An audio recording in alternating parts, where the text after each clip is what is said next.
നമസ്കാരം. മലയാളി വാർത്ത ലൈഫിലേക്ക് സ്വാഗതം. 2026 ജൂലൈ 27 തിങ്കളാഴ്ച. ഇന്നത്തെ നിങ്ങളുടെ രാശിഫലം അറിയാം. തയ്യാറാക്കിയത് ജയറാണി EV. മേടം രാശി അശ്വതി ഭരണി കാർത്തിക ആദ്യ കാൽഭാഗം. കുടുംബാംഗങ്ങളുമായി നിസ്സാര കാര്യങ്ങൾക്ക് വാഗ്വാദങ്ങൾക്ക് സാധ്യത കാണുന്നു. അപ്രതീക്ഷിതമായ എതിർപ്പുകൾ ഉണ്ടാകാൻ ഇടയുള്ളതിനാൽ പ്രതികരണങ്ങളിൽ സംയമനം പാലിക്കുന്നത് വളരെ ഗുണകരമാകും. ശാന്തത കൈവിടാതെ മുന്നോട്ടു പോകുക. ഇടവം രാശി കാർത്തിക അവസാന മുക്കാൽ ഭാഗം, രോഹിണി മകയിരം ആദ്യ പകുതി ഭാഗം. സ്വത്ത് സംബന്ധമായ നിയമ നടപടികൾക്കും തർക്കങ്ങൾക്കും സാധ്യത കാണുന്നു. പ്രതിസന്ധികളെ മറികടക്കാൻ നയതന്ത്രപരമായ സമീപനം ആവശ്യമാണ്. സുപ്രധാന രേഖകൾ കൈകാര്യം ചെയ്യുമ്പോൾ അതീവ ജാഗ്രത പുലർത്തുക. മിഥുനം രാശി മകയിരം അവസാന പകുതി ഭാഗം, തിരുവാതിര പുണർദം ആദ്യ മുക്കാൽ ഭാഗം. സമൂഹത്തിൽ ഉന്നത സ്ഥാനമാനങ്ങളും അംഗീകാരവും ലഭിക്കാൻ യോഗം. ആരോഗ്യനില മികച്ചതായിരിക്കും. ദാമ്പത്യ സൗഖ്യത്തിനും പുതിയ സൗഹൃദങ്ങൾ ദൃഢമാക്കാനും മികച്ച ഭക്ഷണാനുഭവങ്ങൾക്കും മികച്ച അവസരം ഒരുങ്ങുന്നു. കർക്കിടകം രാശി പുണർദം അവസാന കാൽഭാഗം, പൂയം ആയില്യം. വിവിധ സ്രോതസ്സുകളിൽ നിന്നുള്ള സാമ്പത്തിക നേട്ടം പ്രതീക്ഷിക്കാം. ദാമ്പത്യ ജീവിതത്തിൽ സന്തോഷവും ഐക്യവും വർദ്ധിക്കും. പ്രണയബന്ധങ്ങളിൽ അനുകൂല മാറ്റങ്ങൾ, വാഹനഭാഗ്യം എന്നിവയും ഈ സമയത്ത് കാണുന്നു. ചിങ്ങം രാശി മകം പൂരം ഉത്രം ആദ്യ കാൽഭാഗം. അനാവശ്യ ചിന്തകൾ മാനസിക സമ്മർദ്ദത്തിന് കാരണമായേക്കാം.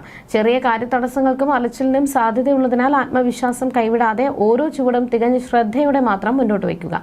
കന്നിരാശി ഉത്രം അവസാന മുക്കാൽ ഭാഗം, അത്തം ചിത്തിര ആദ്യ പകുതി ഭാഗം. ഔദ്യോഗിക മേഖലയിലെ വെല്ലുവിളികൾ മാനസിക സമ്മർദ്ദം സൃഷ്ടിച്ചേക്കാം.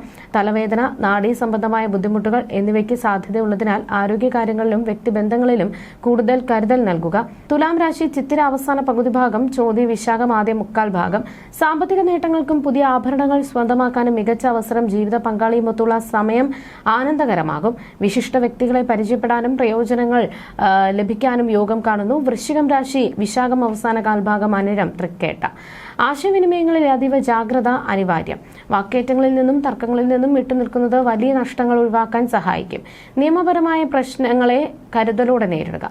ധനുരാശി മൂലം പൂരാടം ഉത്രാടം ആദ്യ കാൽഭാഗം. മംഗളകർമ്മങ്ങളിൽ പങ്കെടുക്കാൻ അവസരം ലഭിക്കും. തൊഴിൽപരമായ മാറ്റങ്ങൾ ദാമ്പത്യ ജീവിതത്തിന് കൂടുതൽ അനുകൂലമാകും. ഔദ്യോഗിക തലത്തിൽ നിന്നുള്ള ആനുകൂല്യങ്ങൾക്കും നേട്ടങ്ങൾക്കും സാധ്യത കാണുന്നു. മകരം രാശി ഉത്രാടം അവസാന മുക്കാൽ ഭാഗം, തിരുവോണം അവിട്ടം ആദ്യ പകുതി ഭാഗം. ശാരീരിക ക്ഷീണത്തിനും ചെറിയ ആരോഗ്യ പ്രശ്നങ്ങൾക്കും സാധ്യത കാണുന്നു.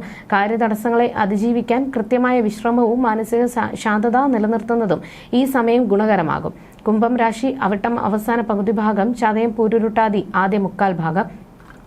കുടുംബത്തിൽ ഐശ്വര്യവും സന്തോഷവും വർദ്ധിക്കും. ബന്ധുക്കളിൽ നിന്നും അനുകൂലമായ അനുഭവങ്ങൾ ലഭിക്കും. പുതിയ വസ്ത്രങ്ങൾ, ആഭരണങ്ങൾ എന്നിവ സ്വന്തമാക്കാനും ദാമ്പത്യ സൗഖ്യത്തിനും യോഗം. മീനം രാശി പൂരുരുട്ടാതി അവസാന കാൽഭാഗം, ഉത്രട്ടാതി രേവതി. കാലങ്ങളായി അലട്ടിയിരുന്ന ആരോഗ്യ പ്രശ്നങ്ങൾക്ക് ശാന്തി ലഭിക്കും. സാമ്പത്തിക ഭദ്രതയും ദാമ്പത്യ സന്തോഷവും കൈവരും. പുതിയ സൗഹൃദങ്ങൾക്കും മികച്ച ഭക്ഷണ അനുഭവങ്ങൾക്കും സാധ്യത. ജ്യോതിഷ സംബന്ധമായ നിങ്ങളുടെ സംശയങ്ങൾക്കും പരിഹാരങ്ങൾക്കും ജയറാണി EV 9746812212.